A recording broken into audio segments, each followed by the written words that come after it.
Hi, welcome to the first episode of Chai and Charcha. And in this video, we'll be talking about art and who can steal art and who can get away with stealing art. Basically, kill the artist and steal the art. Back in the mid of April, a poet called Amir Aziz posted a post on Instagram accusing Anita Dubey of not only taking his work but also appropriating his work into her art without taking permission from him, right? So this poem was titled Sab Yaad Rakha Jayega, which was written during the CA NRC protests that were happening in 2020.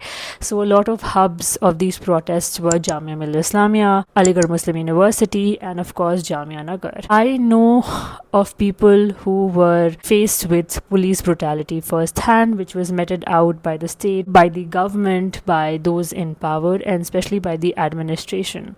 So, what happened during December is that a lot of students were beaten up by the police. Guns were fired at the students. I know of somebody who was shot by the police.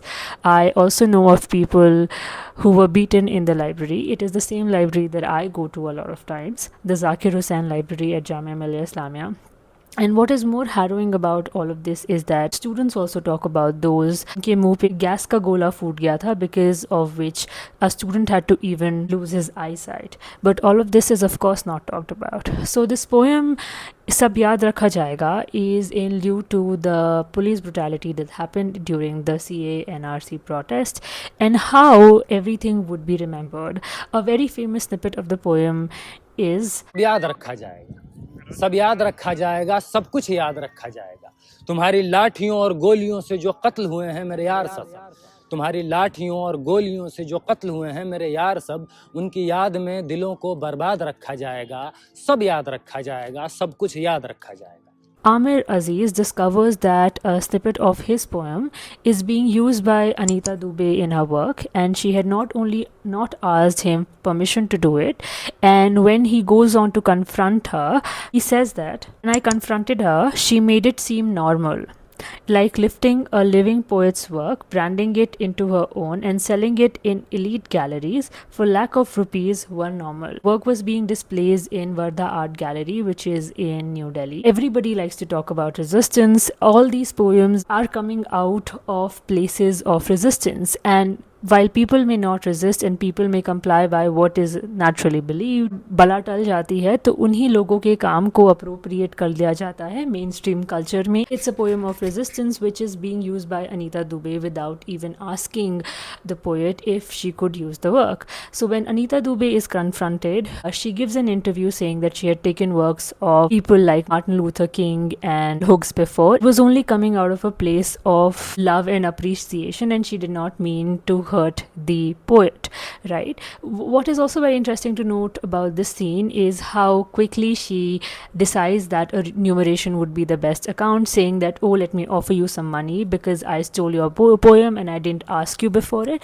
One thing which also Amir talks about is how this is not the first time that she has taken his words without asking her, and she had done the same thing in 2023 for her work on mimicry, mimesis and masquerade. Ironically enough, if you go to the website of Adhira Art Gallery, the Instagram of this page is there's a reel by Anita Dubey where she is talking about Baba Sahib Ambedkar and his work and what he did for the country and how his resistance work. So the idea behind this discussion is talking about how she takes a work and she aestheticizes resistance when it works for her. आपने किसी का काम चुरा लिया और आपने उसको appropriate कर दिया अपने कल्चर में डालने के लिए. One thing which is also very similar that I see around me all the time is the use of Kashmiri pheran, right? I am not saying that लोग कश्मीरी फ़िरन नहीं पहन सकते या सिर्फ कश्मीरियों को कश्मीरी फ़िरन पहनना चाहिए, बट द रेजिस्टेंस और द प्रॉब्लम्स और जो कश्मीरियों की कहानी है, जो कश्मीरियों के साथ हो रहा है या किया जा रहा है, उन सबको भूल के आप उनका एक कल्चर का पार्ट जो आपको पसंद आता है आप उसको उठा लेते हो और आप उसको एस्थेटिसाइज कर देते हो.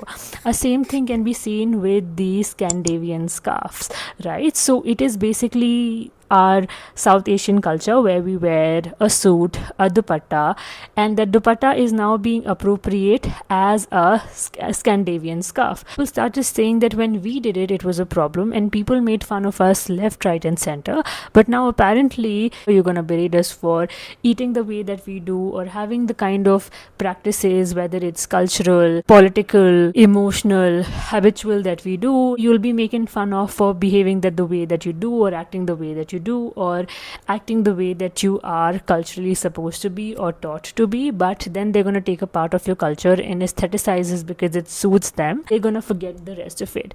So the idea is that while a lot of these authors, artists, poets, people from the upper class will never bat an eye when people are being assaulted and stripped, especially when the marginalized community is being beaten up or taken advantage of. But as soon as poetry or some artwork comes out as a form of resistance to the mainstream culture, they try to quickly absorb it, take it and make it theirs and aestheticize it, take the cultural resistance out of it. What is also very interesting about all of this is that it reminds me of the Ghibli trend that happened recently. Miyazaki, who's one of my favorite artists, makes wonderful films, whether it's Keys Delivery Services or The Howl's Moving Castle.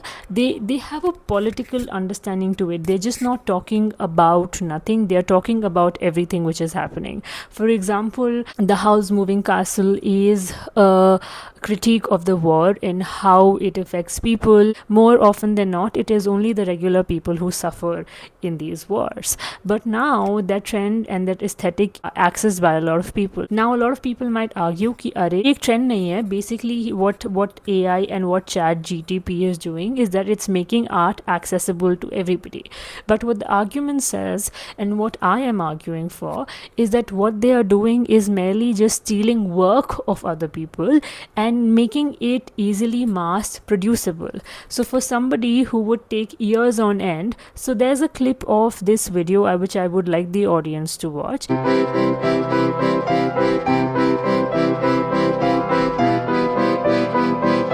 एक scene बनाने के लिए Miyazaki को कितना समय लगा था. However, now you don't need to practice art. You can just simply steal somebody's work. It also very quickly reminds me of a guy called Aaron Swartz. So who Aaron Swartz is a guy who so credited to be one of the co-founders of Reddit, and what he did while he was at MIT was that he downloaded some articles from JSTOR, which is a academic store hub of articles, and he made it available to people. So to retaliate against this, what the government did was he was charged with 2 counts of fire fraud and 11 violation of the Computer Fraud and Abuse Act, and he was asked to pay a cumulative maximum of penalty of $1 million in fines and 35 years in prison. Because of this, he committed suicide and his body was found on 11 January. He had to pay the price for wanting knowledge to be openly accessible to people. However, a few years down the line, we would know that Meta is now stealing our data to train its AI into making the work. So what I'm trying to argue for in this video is that art and the work of the artist can be stolen by people when they come from places of power.